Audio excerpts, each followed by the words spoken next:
बिस्मिल्लाहिर्रहमानिर्रहीम। अस्सलाम वालेकुम नाज़रीन, मैं हूं कैसर मिर्ज़ा और आप देख रहे हैं QTV2।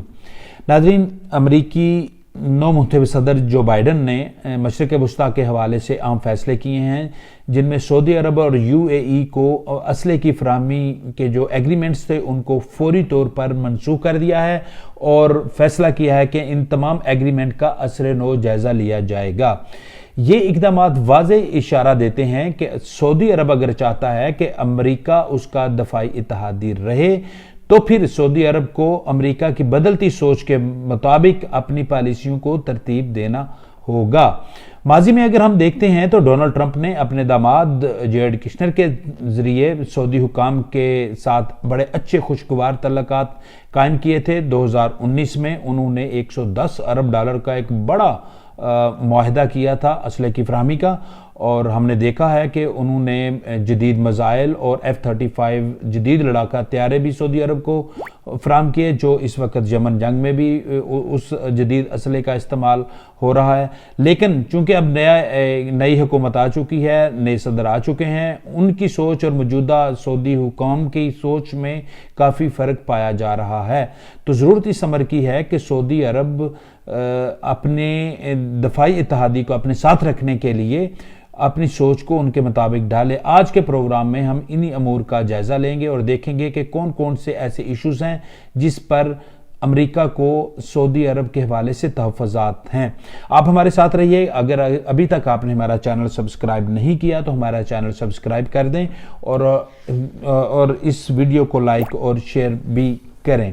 नाज़रीन, सऊदी अरब और अमेरिका के मबैन जो तल्लुकात हैं, इनकी बुनियाद 1945 में पड़ी, जब सऊदी अरब के शहनशाह शाह अब्दुल अजीज़ और अमरीकी सदर रोजवेल्ट के मबैन एक बहरी बेड़े में अहम मुलाकात हुई और वक्त गुजरने के साथ साथ ये तल्लुकात मज़ीद मुस्तहकम होते गए।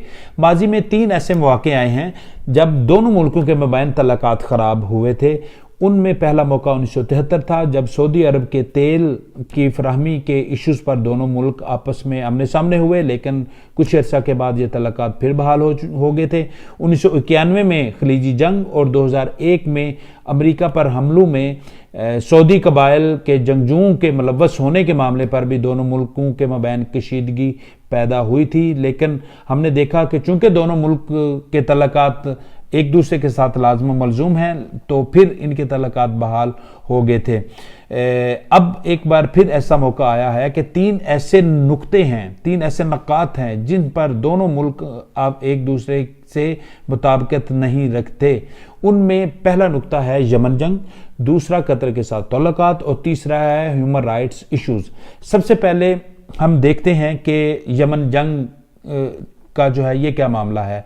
ये काफ़ी तवील मामला है, लेकिन मुख्तसरन आपको बता दूं कि 2014 में यमन के शुमाली इलाकों से तल्लुक़ रखने वाले कबाइल के बाद जंगजुओं ने, जिन्हें हौसी कबाइल कहते हैं, उनके जंगजुओं ने सना में अपनी एहतजाज किया और उन्होंने मुख्तसर ही कार्रवाइयों के बाद वहाँ पे मुंतखब हुकूमत को ख़त्म कर दिया।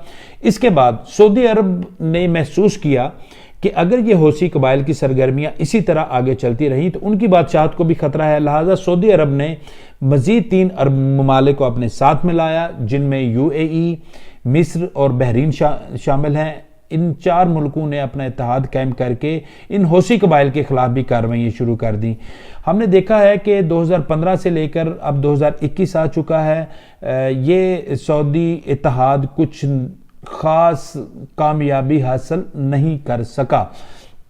तमाम तर जदीद टेक्नोलॉजी, जदीद असलहा होने के बावजूद, चूंकि इस जंग का कुछ नतीजा नहीं निकल सका, लेकिन उसके बावजूद हज़ारों बेगुनाह अफराद जाँ बहक हो चुके हैं, जिस पर मौजूदा अमरीकी सदर को शदीद तहफ़्फ़ुज़ात हैं। दूसरा मामला है कतर के साथ तल्लुकात। कतर के साथ तल्लुकात के हवाले से भी सऊदी अरब को तहफ़्फ़ुज़ात ये हैं कि ये बाज़ जो वहाँ पे शिद्दत पसंद जो इस्लामी तहरीकें हैं उनको सपोर्ट कतर की तरफ से की जाती है, जिनमें अख़वानुल मुस्लिमीन हैं, हमास है, لیکن قطر ہمیشہ اس کو ڈینائی کرتا رہا ہے، لیکن سعودی عرب کو جو ہے ان کے پاس کافی ٹھوس شواہد موجود ہیں، اور ان کا کہنا ہے کہ اس سارے عمل کے پیچھے ایران بھی ملوث ہو سکتا ہے، اور چونکہ ایران اور سعودی عرب کے مابین ماضی سے ہی تعلقات خراب چلتے آ رہے ہیں، اور یہ جنگ جو ہے یہ تعلقات جو ہیں یہ ایک فقہی تعلقات کی شکل اختیار کرتے جا رہے ہیں، لہٰذا قطر کے ساتھ بھی تعلقات کو جو ہے وہ انہوں نے منقطع کر دیا تھا۔ اب کویت نے اور امریکہ کی جو سابق حکومت تھی ان کی طرف سے بھی جو ہے نا ان معاملات کو بہتر کرنے کی کوشش کی گئی تھی۔ اب کچھ عرصہ قبل جو ہے ان تعلقات میں بہتری آئی ہے، سعودی عرب نے قطر کے ساتھ بعض زمینی راستوں کو کھول بھی دیا ہے، لیکن ابھی تمام اس میں مزید پیش رفت ہونا باقی ہے۔ امریکی صدر موجودہ جو بائیڈن ہیں وہ کہتے ہیں کہ قطر کے ساتھ سعودی عرب اپنے تعلقات کو استوار کرے، اور جو ان کے خلاف سرگرمیاں کی جا رہی ہیں قطر کے اس کو ختم کیا جائے۔ امریکہ کا قطر کی حمایت کرنے کی کیا وجہ ہے؟ یہ سب سے امپورٹنٹ جو نکتہ ہے وہ یہ ہے کہ قطر کے العبید شہر جو ہے وہاں پر امریکہ کا سب سے بڑا ہوائی اڈہ موجود ہے پوری دنیا میں، جہاں پہ بھی امریکہ کے ہوائی اڈے موجود ہیں وہاں پہ العبید سب سے بڑا اڈہ ہے امریکہ کا وہاں پہ۔ تو امریکہ کی خواہش ہے کہ قطر اور سعودی عرب کے مابین تعلقات بہتر ہوں، تو مستقبل میں سعودی عرب کو ڈیفینیٹلی اس حوالے سے مزید پیش رفت کرنا ہوگی۔ آگے تیسرا نقطہ ہے ہیومن رائٹس کی وائلیشن کا۔ امریکہ اور بعض یورپین کنٹری کے جو ممالک ہیں ان کو تفاضات یہ ہیں کہ سعودی عرب میں ہیومن رائٹس کے ایشوز کو نظر انداز کیا جاتا ہے، وہاں پر اظہار رائے کی آزادی نہیں ہے۔ اس میں کوئی شک بھی نہیں کہ جب سے محمد بن سلمان آئے ہیں انہوں نے اظہار رائے کی آزادی پر مکمل طور پر پابندی عائد کر رکھی ہے۔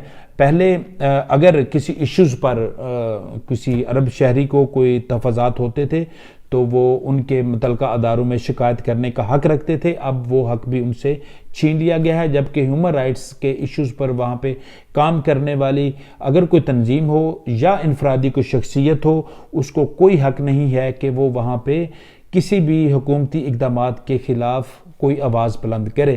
ہم نے دیکھا کہ ماضی میں یہ گزشتہ کچھ عرصہ میں کوئی 20 کے لگ بھگ جو ہیومن رائٹس ایکٹیوسٹ تھے ان کو اریسٹ کیا گیا، ان میں سے بعض کی اموات بھی وہاں پہ ہوئی ہے، جبکہ بعض مختلف جیلوں میں بھی بند ہیں۔